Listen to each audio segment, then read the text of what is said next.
Hey, good evening, everybody. Week 3 of Football Friday Night. Jimmy, last week it was lightning. This week, a man-made issue. Turns out you need light bulbs to play football. Holy moly, you might have seen the lead story that homecoming at Cabell Midland postponed because of a power outage.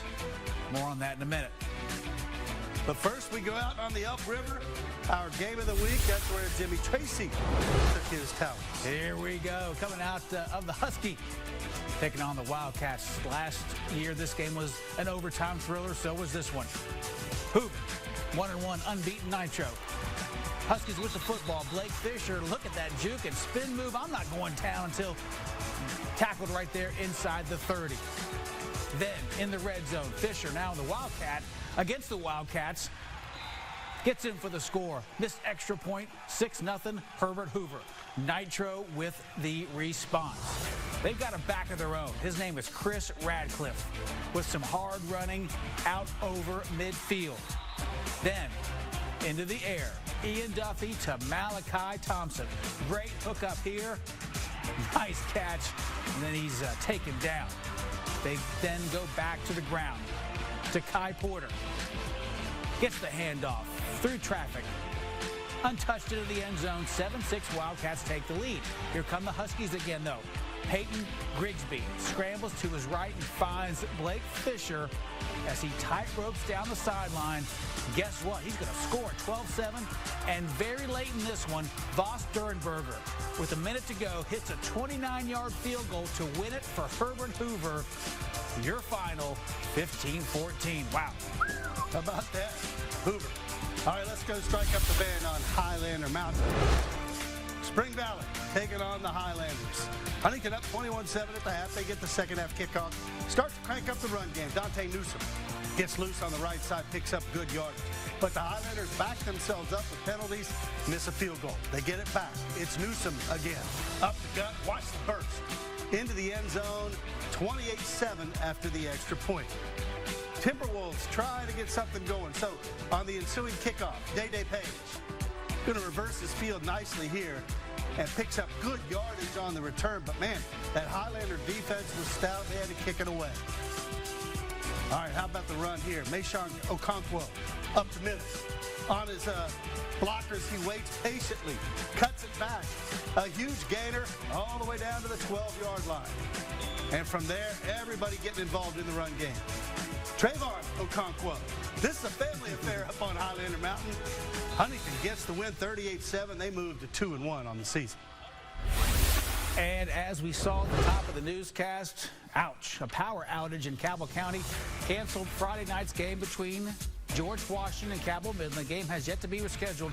In fact, I drove by the high school coming back from my game at the Hoover and Nitro, and you couldn't see a thing to the left on Interstate 64. Dark, huh? Oh, super dark. Almost like when the school wasn't there so long ago. We'll let you know if that game is going to be played. It's going to be tough, though. All right, let's check out Hurricane against Parkersburg.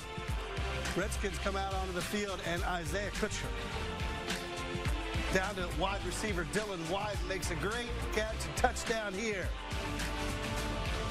In the third, let's check this one out. Quarterback Alex Greer now.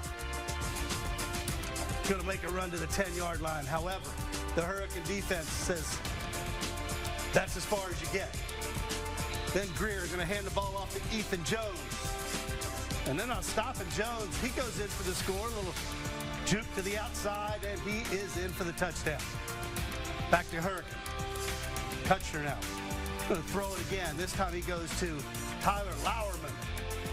And he makes the grab. That Big Red defense, though, all over it. Same combo, Kutcher to Lauerman again. And this time he can't hang on. Trying everything now, Kutcher. Tries to go to Dylan White, but it's picked off by Brady Thorne. And what about the Bird? Showing up big in this one. They get the win, 45-16.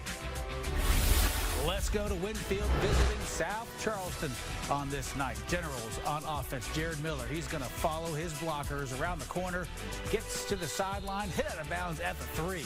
Then Miller sneaks in from 1 yard out, the massive humanity. But trust me, he's in the end zone. Marching band, loving it for the Generals. Bad snap for South Charleston. Carson Samples dives on it for the takeaway. Carson Samples now on offense again, carries the football. through the line, turns on the Jets and gets the first down. Some hard running there. Miller will finish off the drive as he fakes the handoff, runs the end around into the goal, over the goal line rather, for the score. Generals on point. Cheerleaders loving that one. Finally, Miller launches to Pierce Warline. Makes a catch. Pretty good one. Generals roll in this one, 42-6 over the Black Eagles. All right, Jimmy, let's go out Pokewood. Dots hosting Ravenswood.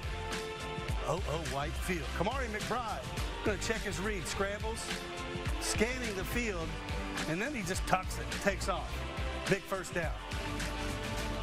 McBride with it again. He wants to throw it this time. Finds Christopher Combs on a little crossing route. He makes a catch, heads across the field, headed to the house.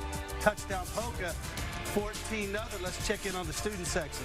They approve.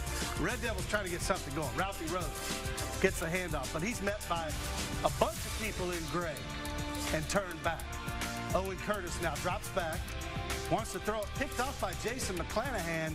This was all Polka. Dots get the win, 35-18. Your final there.